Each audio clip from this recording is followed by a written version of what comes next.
Good afternoon, class. Very different video today. I need a Mac, and I don't really have the funds right now, but I do have this broken 2006 Mac Pro. It was the workhorse for us long ago. Let's see if we can refurb it on this episode of Mr. Jamie on Campus.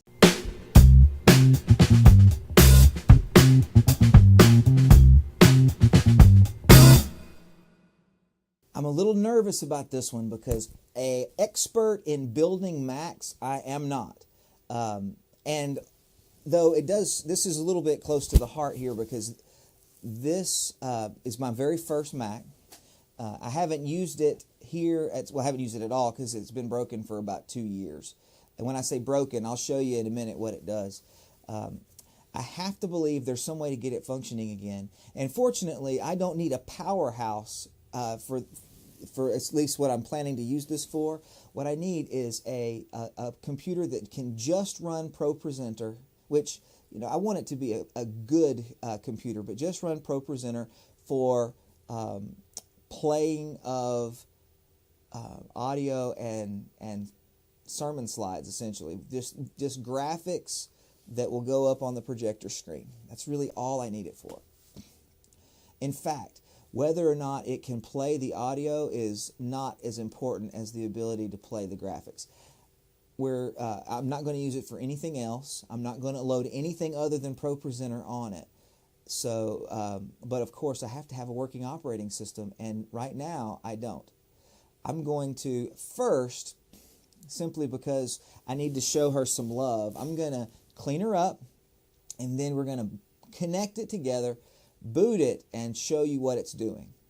For the cleanup, I'm not doing anything spectacular. Formula 409 and a rag. I'm just going to clean the outside.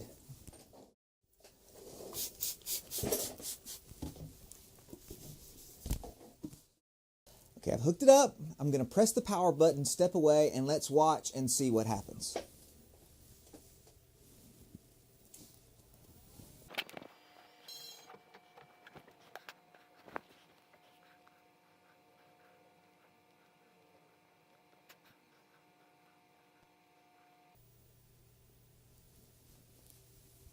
If you recognize that symbol, then help me out.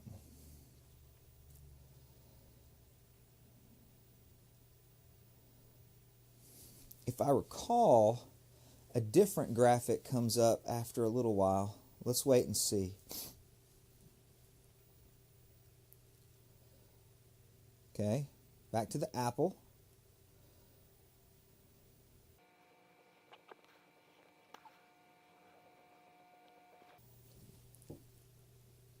Okay, then we have the blinking folder.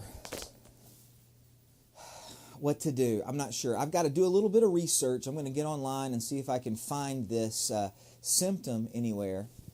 It's cycling. I guess it started off with the circle with the slash, then it went to the blinking folder, then to the Apple, then to the blinking folder. I'm assuming it's going back to the well, it just went to the Apple again, and now back to the blinking folder. It's in a cycle.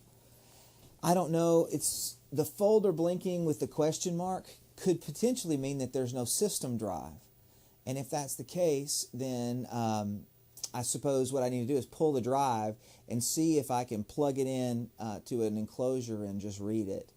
That's probably what I'll do. So between now and the next time I come back to you, I will have done some research online, and I will have pulled the drive to see if I can read the system drive just using a SATA dongle or something, or an enclosure. Okay, so right now I'm going to power it off and take it apart.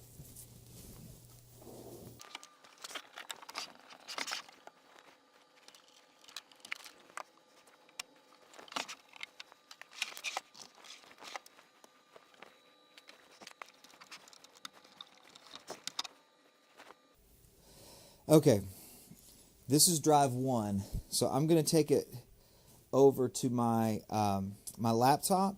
I'm going to put a dongle on it. Let's see.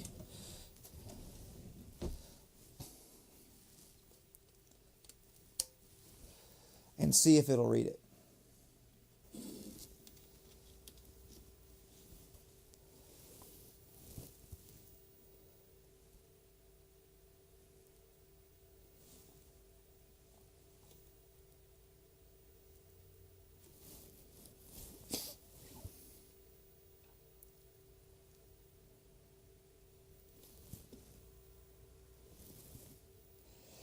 Okay, I plugged the drive in. It didn't respond. Doesn't necessarily mean that that the drive is bad. It could mean that the dongle combination of drive the dongle and drive combination that I have simply won't work this way. So I'm going to pull the second drive and see if it will spin up. If all of them are dead at the same time, that's odd. It's possible, I suppose, but not likely. So let me go pull another drive.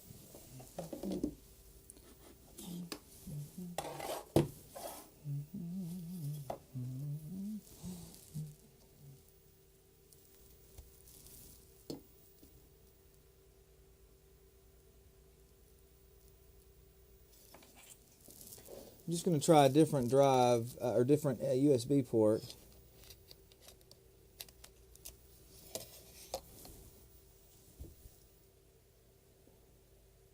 So that dongle's not working, but it's clearly because all four of those drives surely aren't bad. I've got this Insignia drive enclosure. Now it's a 2.5 inch drive enclosure, so that might be a problem. Because these drives may need extra power. I don't know. Anyway, I'm going to take this apart and see if this as a dongle will make any difference.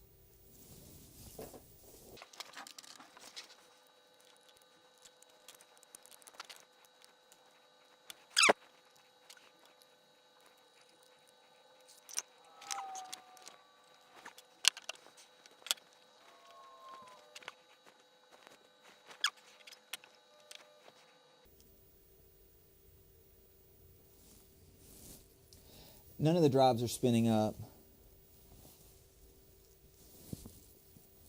Since they're not spinning up, I suppose that means that I don't have the equipment needed to read them right away. So let me see. I'm going to look online, see if I can find some way to verify that the drives are okay.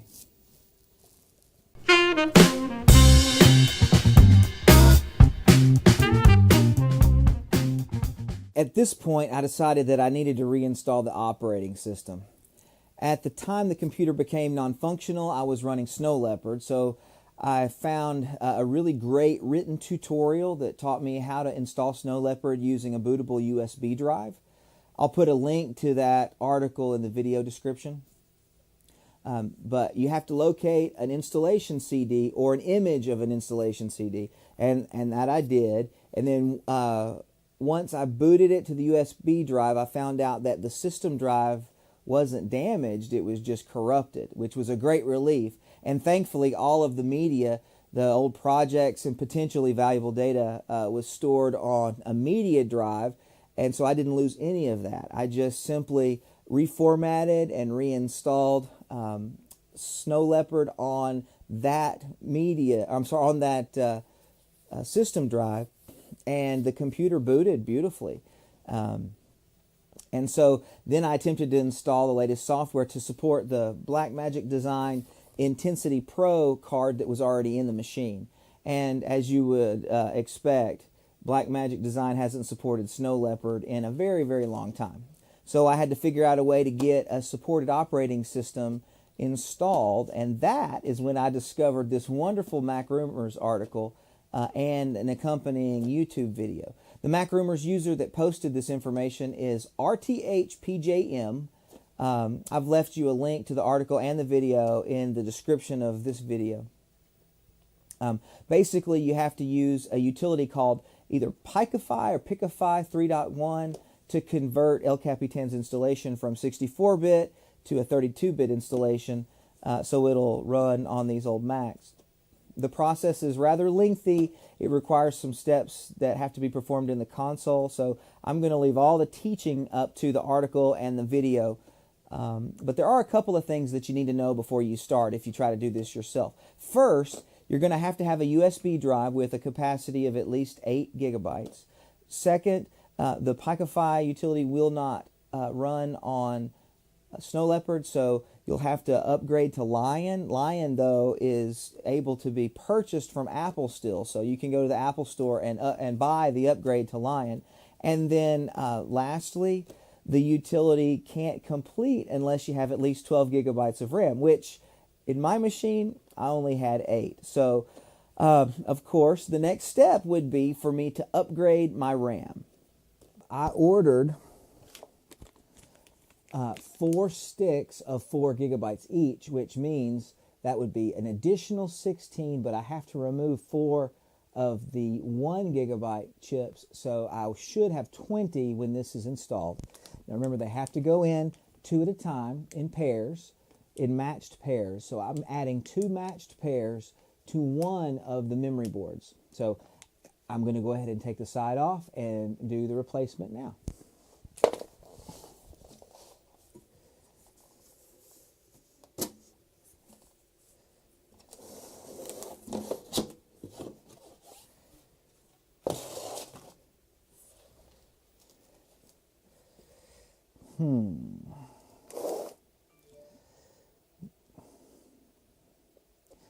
These are the 2 memory cards. They each of these cards have 4 gigabytes each now. There's a total of 8 slots in the computer, 4 per card. So I'm going to take the top card out and remove all 4 and put these 4 new ones in, and then that should be a total of 20.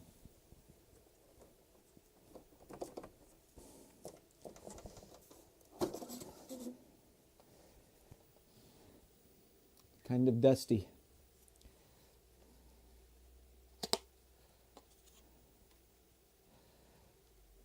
It says 1 gigabyte, 2 RX8 PC2, 5300F 555-11.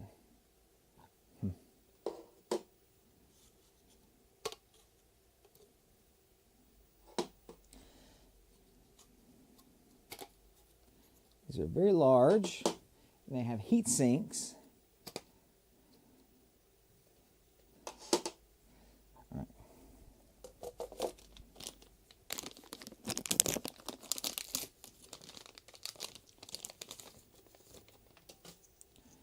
The new memory,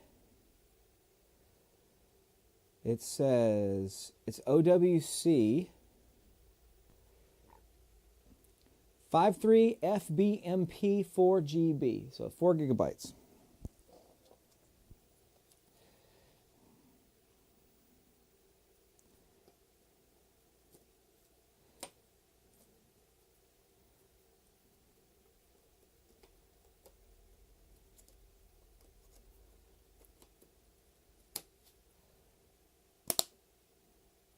All right, there's one.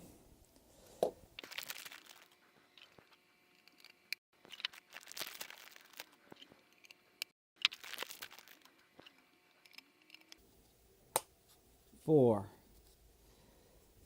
Okay, now I'm going to put it in the slot.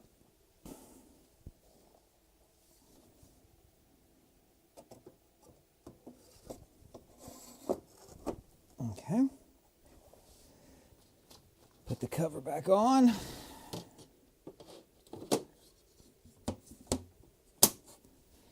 And I'm going to hook it up. Okay, I've powered it on.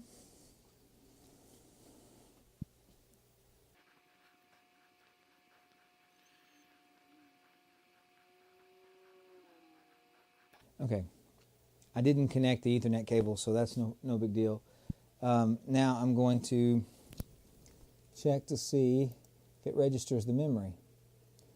About this Mac. 20 gigabytes.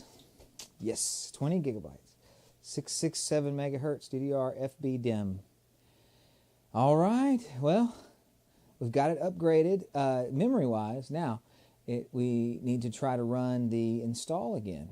So that's what's next. All right, so I'm going to go ahead and power it up, and I'm going to boot to the thumb drive by holding down Option and waiting for it to give me the option to choose the thumb drive. So powering on, holding down the Option key.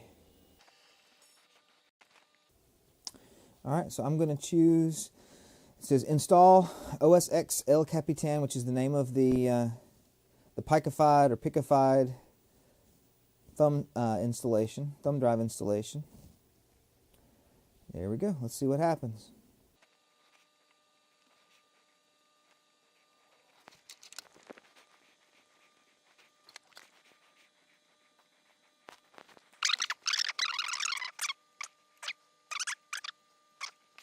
I'm not going to wait 24 minutes, so I'm going to stop the recording, and when it's finished, I'll start it back up again.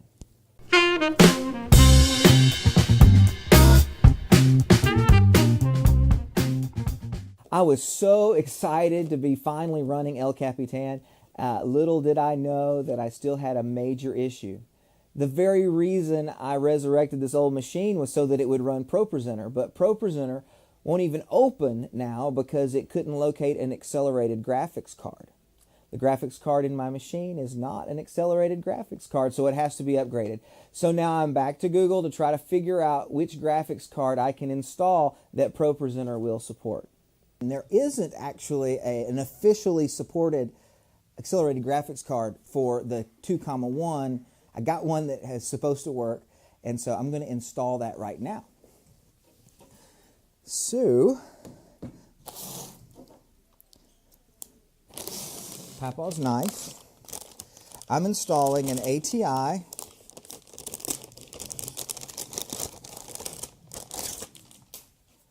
This is a Raedon, ATI Raedon HD5770.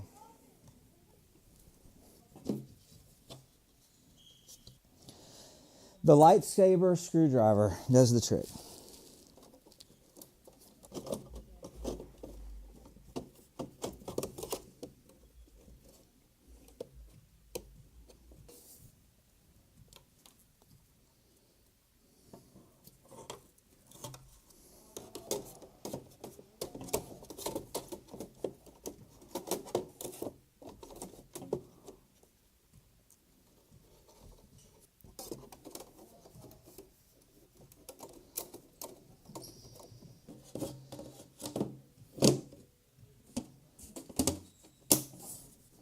Okay, so I'm told that that's all we have to do, that there's not any software to install. Let's take it over into the media control room, plug it all up, and see if it boots. Got it in its place. I'm going to stand up, power it on, and then we'll see what comes up on the screen.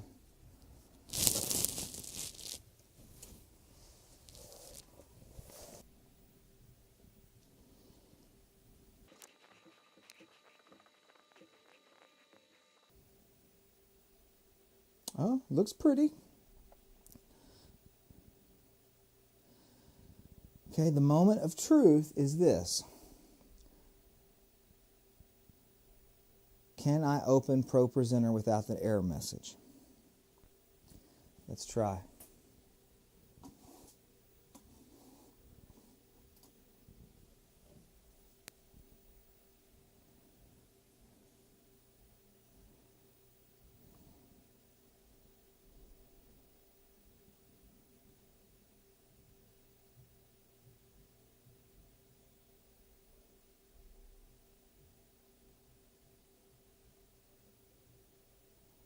Yes.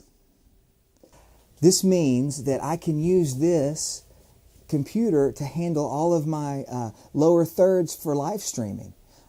Well, actually, I could use it anywhere in my system because it has everything that all my other Macs do that I need, except it doesn't have Thunderbolt. And so certain pieces of this have to have Thunderbolt interface, but otherwise, this works great. I've got HDMI in and out.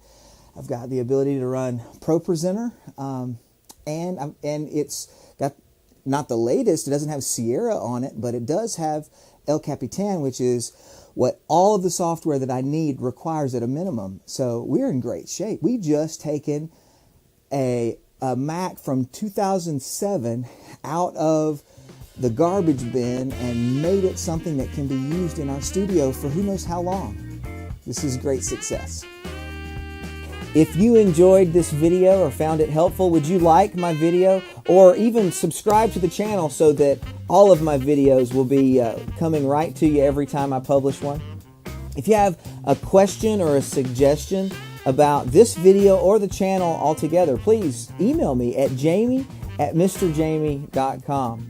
I'd love to read your email on the program. Perhaps we could discuss your suggestion with the rest of the community. Well, that's it for today. I'll see you on the next episode of Mr. Jamie on Campus.